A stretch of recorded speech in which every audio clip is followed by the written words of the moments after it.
News 18 বাংলায় স্বাগত। প্রিয়াঙ্কা রয়েছি আপনাদের সঙ্গে। মুখ্যমন্ত্রীর কাছে মমতাপন্থী 5 বিধায়ক, শুভেন্দুর কাছে কুণাল, শোভনদেব, মদন, অশোক, রহিম, অর্থাৎ 5 বিধায়ক তৃণমূলের, মমতাপন্থী তৃণমূলের 5 বিধায়ক মুখ্যমন্ত্রী শুভেন্দু অধিকারের ঘরে, তার সঙ্গে সাক্ষাৎ, একাধিক বিষয় নিয়ে আলোচনা।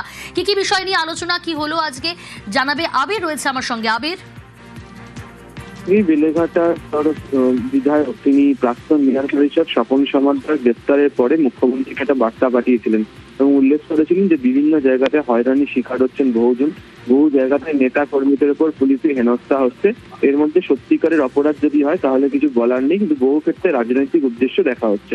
তখন মুখ্যমন্ত্রীর তরফ থেকে পাল্টা যোগাযোগ বার্তায় বলা হয় যে এইভাবে তো কথা বলা যায় না, 18 তারিখ থেকে বিধানসভার অধিবেশন বসছে, সেদিনকে রাজ্যপালের ভাষণের পর আপনারা আসবেন, আমার সাথে কথা বলবেন, এবং সেই সময় সম্মতি দেওয়া হয়। এবং আজকে দেখতে পাওয়া যায় যে কুণাল ঘোষ ছাড়াও শোভনদেব চট্টোপাধ্যায়, মদন মিত্র, অশোক দেব, রহিম বক্সি তারা মুখ্যমন্ত্রী শুভেন্দু অধিকারীর ঘরে গিয়ে তার সঙ্গে কথা বলেন এবং তারা বৈঠক শেষে বলেছেন যে মুখ্যমন্ত্রীর সঙ্গে তাদের বৈঠক যথেষ্ট ইতিবাচক হয়েছে। মুখ্যমন্ত্রী তাদের সমস্ত কথা ধৈর্য ধরে শুনেছেন।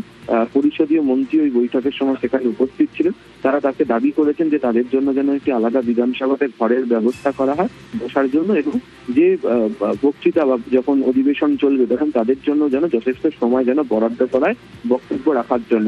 তো কুণাল ঘোষ, শোভনদেব চট্টোপাধ্যায় দুজনেই জানিয়েছেন মুখ্যমন্ত্রী এতেও তিনি সম্মতি জানিয়েছেন এবং পরিষদীয় মন্ত্রীকে বলেছেন গোটা বিষয়টিকে দেখার জন্য। বেশ আবির।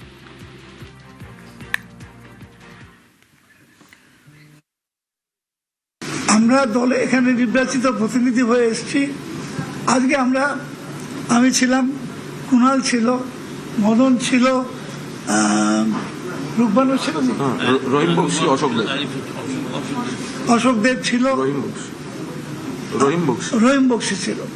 আমরা গিয়েছিলাম আজকে মুখ্যমন্ত্রীর কাছে, তার কাছে অনুরোধ করেছি যে আমরা যথেষ্ট আমরা যখন ঢুকেছি আমার ভেতরে যথেষ্ট সম্মান দিয়েছেন, উনি নিজে উঠে দাঁড়িয়েছেন এবং সম্মান দিয়ে আমাদের সকলকে বসতে বলেছেন, চা খেতে বলেছেন, যেগুলো নর্মাল সৌজন্য সেগুলো দেখিয়েছেন।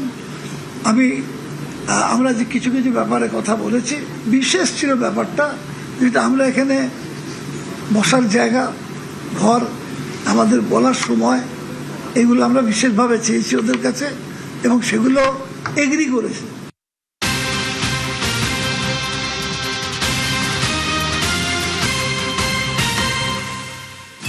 বাগনানের দিকে নজর রাখি, সেখানে উত্তেজনা বিজেপি কর্মীর মৃত্যুতে, তৃণমূলের হামলায় মৃত্যুর অভিযোগ। কি হয়েছে আরো বিস্তারিত জানার চেষ্টা করব, তবে তার আগে আরো একবার জানাই বাগনানে আন্টিলার পাইকপাড়ি গ্রামের ঘটনা। সেখানে বিজেপি কর্মীর মৃত্যুতে রীতিমতো উত্তেজনা। তৃণমূলের হামলায় মৃত্যুর অভিযোগ, আহত হয়েছেন একজন, উপপ্রধানের বিরুদ্ধেই হামলার অভিযোগ। সন্তু রয়েছে আমার সঙ্গে। সন্তু, পুলিশ সূত্রে কি জানা যাচ্ছে, ঠিক কি অভিযোগ সামনে আসছে, কখন ঘটলো এই ঘটনা? দেখো, স্থানীয় বিজেপি নেতৃত্ব মৃতের পরিবারের দাবি বাগনানের আন্টিলা গ্রাম পঞ্চায়েতের পাইকপাড়ি গ্রামে সেখানে বিজেপি কর্মী সংস্থার সমর্থকরা কিন্তু তার যে ওই গ্রামের উপপ্রধান আছে শেখ মফিজুল ইসলাম তার বাড়ির সামনে দিয়ে যাচ্ছিল গতকাল রাতে। প্রায় 10-15টি বাইকে করে যাওয়ার সময় কিন্তু যেটা অভিযোগ, উপপ্রধানের অনুগামীরা তাদের পতাকা ঘিরে ধরে বেধড়ক মারধর করা হয়। এই ঘটনায় কিন্তু একজন বিজেপি কর্মী সহ মোট 4 জনকে কিন্তু উদ্ধার করে পুলিশ উড়িয়া শরৎচন্দ্র মেডিকেল কলেজ হাসপাতালে নিয়ে আসে। সেখানেই কিন্তু একজন কর্মীর মৃত্যু হয়েছে এবং আরো 4 জনকে কিন্তু কলকাতার একটি বেসরকারি হাসপাতালে। সূত্রপাত কি নিয়ে সন্তু? দেখো, যেটা জানা যাচ্ছে যে গতকাল রাতে কিন্তু আন্টিলা গ্রাম পঞ্চায়েতের উপপ্রধান শেখ মফিজুল ইসলাম তিনি কিন্তু ভোটের পরবর্তীকালে বাড়ি ছাড়া ছিলেন। বিজেপির কাছে খবর আছে তার স্ত্রী কিন্তু এলাকায় গ্রামে এসেছে। সেই খবর জানার জন্যই কিন্তু স্থানীয় যারা বিজেপি নেতৃত্ব আছে তারা বাইক নিয়ে গিয়েছিল। সেই সময় তাদেরকে ঘিরে ধরে মারধর করা হয়েছে বলে এমনটাই কিন্তু অভিযোগ। এবং মারধরের ঘটনায় কিন্তু রীতিমতো একজনের মৃত্যু হয়েছে এবং 4 জন, প্রায় 3 জন কিন্তু মৃত্যুর সঙ্গে পাঞ্জা লড়ছেন। এবং এই যার বিরুদ্ধে অভিযোগ সেই উপপ্রধান কি গ্রেফতার হয়েছে? দেখো, এই ঘটনায় কিন্তু উপপ্রধান পলাতক ঘটনা করেই এবং মোট 8 জনকে পুলিশ গ্রেফতার করেছে এই ঘটনায়। বেশ। যারা আমার ছেলেকে ফাঁসি মেরেছে তার দিকে ফাঁসি চাই। যারা নিয়ে নিল আমার ছেলেকে, আমার 3টে নাতি নাতনি, তারা কি করবে? আমাদের রাখির ব্যবসা, রাখির কাজ একটু হালকা হলো, রাত 9টা 9:30 সময় করে একটু বাইরে আড্ডা মার। কালকে 8:30টার সময় কাজ হালকা ছিল বলে কাজ শেষ করে মানে আমার সঙ্গে দেখা করে চলে গেল। 11:30টার ওপর হয়ে গেল, ছেলে মেয়েকে ফোন করছি, ফোন তোলেন। ওর মেসোর ফোনটা মানে ওকে তখন অলরেডি মেরে ফেলে দিয়েছে। ওর ফোন থেকেই বলছে যে তোর মেসোকে আমরা মার্ডার করে দিয়েছি, আর তোরা এখান থেকে তুলে নিয়ে যা। উলুবেড়িয়া হাসপাতালে গেল, গিয়ে দেখলো ওকে খুব মারধর করেছে, মানে যে 4-5 জন একসঙ্গে ছিল ওদের 4-5 জনকে প্রচুর মেরেছে, আর একে একদম পুরো শরীরটা পুরো গুঁড়ো করে দিয়েছে। বিজেপি করতো বলতে ও ওইসব বিষয় ছিল না, এই তৃণমূল বিজেপি নিয়ে এই রিসেন্টলি মানে মোটামুটি ওই নিয়ে একটুখানি মেতে ছিল। আমরা 8 জনের মতন ডিটেইন করেছি, বাকিটা ইনভেস্টিগেশন চলছে, বাকিটা এসপি সাহেব বলেছে। যার বিরুদ্ধে স্যার অভিযোগ তিনি তার কোনো টেস্ট করা যাচ্ছে স্যার? আমরা চেষ্টা করছি।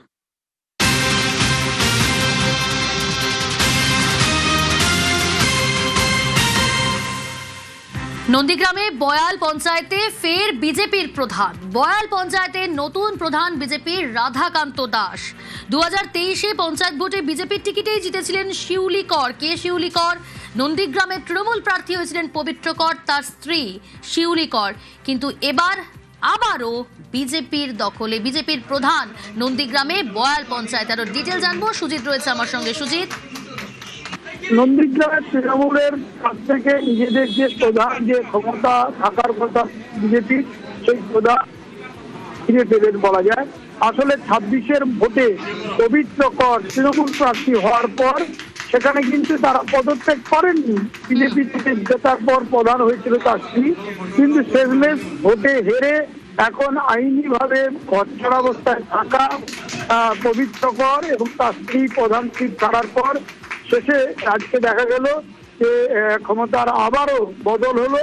পালা বদলের জের, শুভেন্দু অধিকারীর কাছে পবিত্র করে হারার জের, শেষমেশ আবারও ফিরে পেলেন বিজেপি নেতৃত্ব, তাদের দখলে পেলেন বয়াল 1 নম্বর গ্রাম পঞ্চায়েতের প্রধানের পদ, এবং সেখানেই নতুন প্রধান নির্বাচিত হলেন। এবং সেখানে বলা যায় যে শিউলি কর, পবিত্র কর তারা পদত্যাগ করার পর যে ফাঁকা ছিল যে প্রধান পদ, সেখানেই শেষমেশ বিজেপিরই মনোনীত প্রধান রাধাকান্ত দাস তিনি নবনিযুক্ত হিসেবে প্রধানের দায়িত্ব পেলেন এবং নন্দীগ্রামে বয়াল 1 নম্বর গ্রাম পঞ্চায়েত। বেশ সুজিত।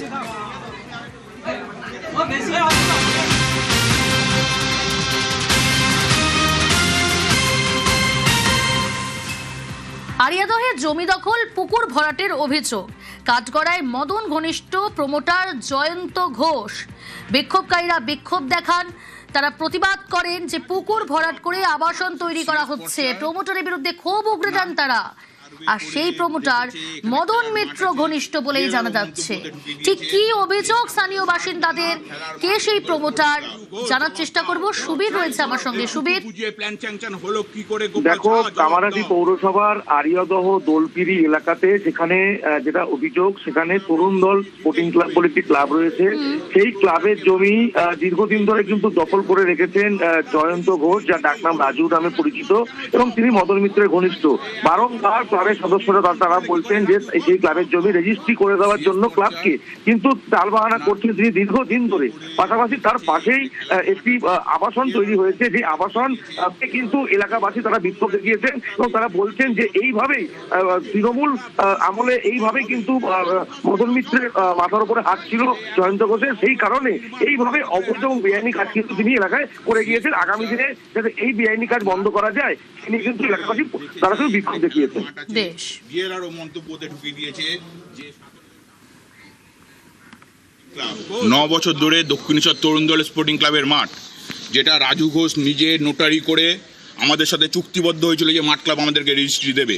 এখানে লেখা আছে খেলার মাঠ তরুণ দল স্পোর্টিং ক্লাব, বিএলআরও থেকে এসে সার্ভে করে, আর 1761 পুকুর, এখানেও এখনো পর্যন্ত পুকুর রয়েছে। অনলাইন করুন, অনলাইনেও পুকুর পাবেন। কামারহাটি মিউনিসিপ্যালিটি যার চেয়ারম্যান ছিল গোপাল সাহা কি করে এই প্ল্যান স্যাংশন দিল, যেখানে 17 কাঠা পুকুর আজকের দিনে দাঁড়িয়েও বাংলারভূমি.com দেখাচ্ছে। চেয়ারম্যান কামারহাটি মিউনিসিপ্যালিটি থেকে প্ল্যানটা স্যাংশন হয়েছে যখন, এখানে এই প্ল্যান স্যাংশন হলো কি করে, এটা আমাদের প্রশ্ন।